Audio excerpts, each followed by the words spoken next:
Hello, I'm Sebastian. Welcome to Nine Trees podcast. Today, I will summarize and review the book. How Economics Explains the World by Andrew Leigh offers a brisk, accessible tour of human history told through an economic lens.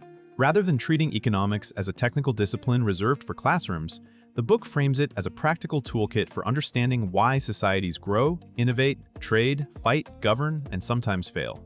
Leigh, an economist and public policy figure, traces how incentives, scarcity, and exchange shape everyday life and big historical turning points, from early agriculture and urbanization to industrialization, globalization, and today's debates about inequality and the environment. The core promise is simple. When you understand markets and the institutions that surround them, you can better explain the choices people make and the outcomes nations experience. Written in a concise, lesson-driven style, the book aims to show how economic forces interact with culture, technology, and politics, and how those interactions leave durable patterns. It is a short history with an argument. Economics helps connect the dots of humanity's story. I will give you key takeaways from this book. Firstly, scarcity, incentives, and the foundations of cooperation. A central theme is that economics begins with scarcity and the need to choose. Because time, land, labor, and resources are limited, societies develop systems that allocate them, and those systems create incentives that shape behavior. The book emphasizes that even when people are motivated by identity, faith, or duty, they still respond to constraints and rewards. This perspective helps explain why cooperation emerges beyond family and tribe. Specialization raises productivity, but it also requires trust, coordination, and ways to reduce cheating. Markets are one solution, but not the only one.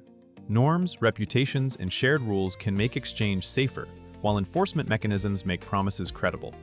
By applying these ideas to early communities and expanding networks, the narrative highlights how economic thinking clarifies the growth of towns, the spread of crafts, and the rise of long-distance trade. The lesson is not that money explains everything, but that incentives and trade-offs are always present, quietly guiding outcomes.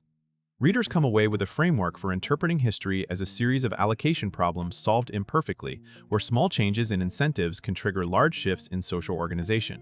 Secondly, markets and institutions as engines of prosperity. The book links sustained prosperity to the combination of markets with institutions that make markets work. Exchange can expand opportunity, but only when property rights are reasonably secure, contracts can be enforced, and rules are predictable enough to support investment. Leigh's historical sweep underscores that institutions are not merely background details, they are active economic technology. Where institutions encourage enterprise, people build, experiment, and specialize. Where they are extractive, arbitrary, or corrupt, talent shifts into avoidance, lobbying, or survival strategies rather than productive activity. The discussion also clarifies a common misconception: markets are not the same as absence of government. Effective states can provide public goods such as infrastructure, basic education, standard measures, and legal systems that lower transaction costs. At the same time, the book points to the risks of monopoly power and favoritism, showing how concentrated economic power can distort both markets and politics. This topic provides a practical lens for comparing societies across time and place, not just who had resources, but who had rules that encouraged productive use of resources, wide participation, and fair competition. Thirdly, technology, productivity, and the forces behind growth. A major historical through-line is the relationship between technological change and living standards. Leigh highlights how productivity growth, producing more value from the same inputs, is the long-run driver of higher incomes and better health. Innovations rarely arrive as isolated breakthroughs. They depend on incentives to invent, the ability to scale, and the diffusion of knowledge through trade, migration, and learning networks. The book shows how changes in energy use, transport, and manufacturing can reshape settlement patterns, work, and family life. It also explores why growth is uneven.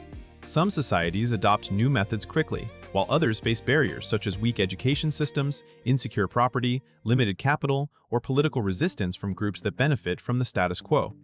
The economic lens helps explain why industrialization transforms some regions dramatically while leaving others behind, and why globalization can accelerate diffusion while also intensifying competition.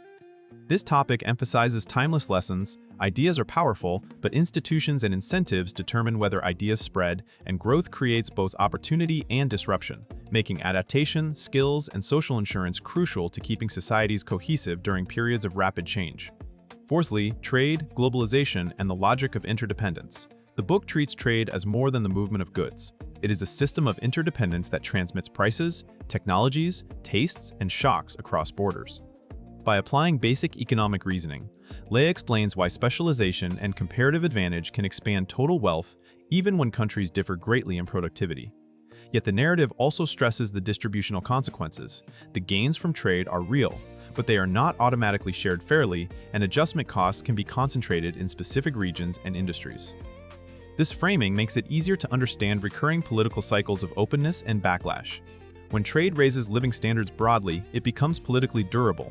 When it produces visible losers without credible support, protectionist pressures grow. The book also connects globalization to state capacity and conflict, showing how control over trade routes, resources, and strategic industries can influence diplomacy and war. Readers gain a grounded view of globalization as a force that can reduce prices and spread ideas while also creating vulnerabilities, including supply disruptions and financial contagion. The practical takeaway is that successful openness requires complementary policies that help people transition and that maintain trust in the fairness of the system. Lastly, inequality, public policy, and the future challenges of capitalism, Leigh's short history moves toward present-day debates by highlighting how economic growth does not automatically produce social stability or equal opportunity. Inequality can arise from skills, capital ownership, geography, discrimination, and market power. The book's economic approach focuses on mechanisms, how education systems shape mobility, how tax and transfer policies alter after-tax outcomes, and how regulation can curb abuses while preserving innovation. It also encourages readers to think in terms of trade-offs.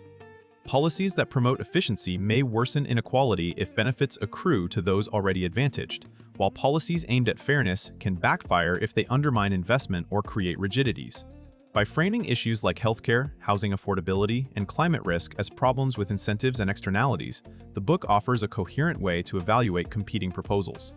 This topic also emphasizes that capitalism is not a single model, but a set of choices about rules, enforcement, and social protection. The enduring lesson is that markets are powerful tools, but they operate within a moral and political context, and well-designed policies can align private incentives with public goals, making prosperity more widely shared and more resilient. In conclusion, this book is best suited for readers who want to understand history and current affairs without wading through heavy theory, curious general readers, students, journalists, policy professionals, and anyone who senses that economic forces sit behind many headlines but wants a clear, compact guide. It can benefit a reader's life by sharpening everyday reasoning about trade-offs, incentives, and unintended consequences, skills that apply to personal decisions, workplace dynamics, and civic debates alike. By tying these ideas to major turning points in humanity's story, it helps readers build intuition for why some policies succeed, why institutions matter, and why growth and inequality often move together. Compared with longer surveys of economic history or dense introductory textbooks, Leigh's approach stands out for being brief, narrative-driven, and lesson-focused. It offers a coherent framework rather than a pile of facts, making it easier to remember and apply. If you want a single purchase that connects markets to society, technology, globalization, and policy choices in a readable arc, this is a strong value. It delivers broad coverage, practical takeaways, and a modern perspective in a small number of pages. If you would like to support Andrew Leigh, you can buy the book through the Amazon link I've provided in the podcast description. After reading the book, please let me know what you think and share your thoughts. See you around.